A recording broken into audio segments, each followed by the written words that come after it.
UK. Election 2017. Exit polls show potential hung parliament. No party has enough seats.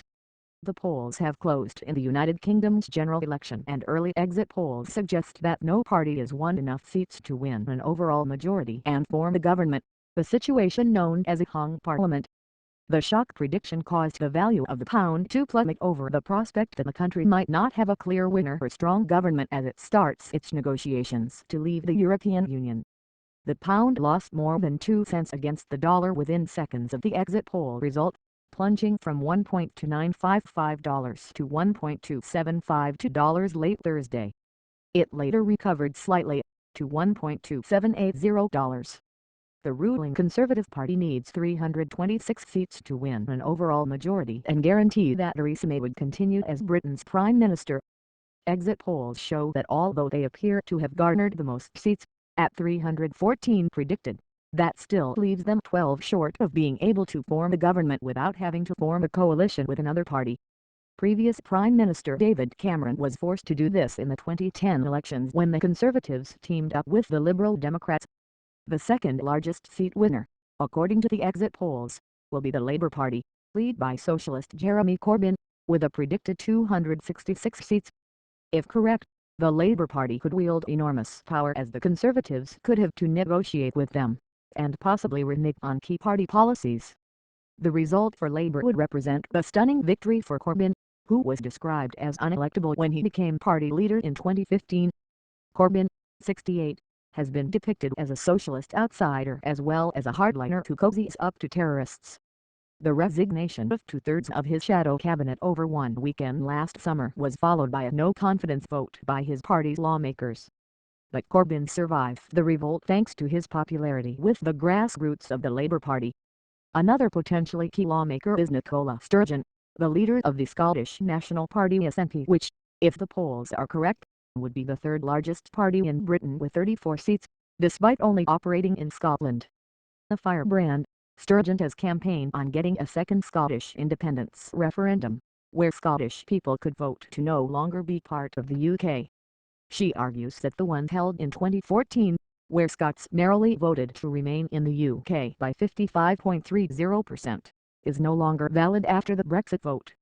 Anyone looking to go into a coalition with Sturgeon will likely be pushed to agree to potentially breaking up Britain, something neither May nor Corbyn will want to do. The exit polls could of course be wrong, and they do have a margin of error, but the results reflect a huge swing from predictions at the start of the campaign, when May's Conservatives were expected to increase their number of seats. May called the general election early in order to bolster her power as Britain goes through Brexit negotiations with the European Union. May, who has called for a so-called hard Brexit, only came into power when David Cameron, who was anti-Brexit, resigned when the UK voted to leave the European Union. Calling an election seemed like a shrewd move 6 weeks ago, but after a disastrous campaign that was paused twice due to the Manchester and London Bridge terror attacks, it seems she may have effectively lost outright Conservative rule. George Osborne, former Chancellor under Cameron, who was removed from the cabinet when May came to power last year, told NBC News' UK partners, "If the poll is accurate, this is completely catastrophic for the Conservatives and for Theresa May. If there is a hung parliament, there is no knowing how long it will take for any of the parties to form a coalition." In 2010 it took days for Cameron to convince Nick Clegg, the then Liberal Democrat leader, to form a government with him. The move led to the Lib Dems, then the third biggest party in UK politics, being awarded key cabinet positions, with Clegg himself being made Deputy Prime Minister. The coalition, although predicted to fall apart within 6 months, went the full 4-year term. The move turned out to be disastrous for the Lib Dems though, who lost swathes of their core support by going into cahoots with the Tories and passing controversial bills, including increasing university tuition fees.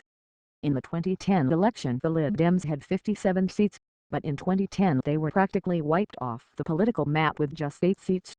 The fate of the so-called kingmaker Lib Dems will weigh heavy on any party looking to go into a coalition. The result of this could mean that no party is able to form a government and a second general election will have to be held.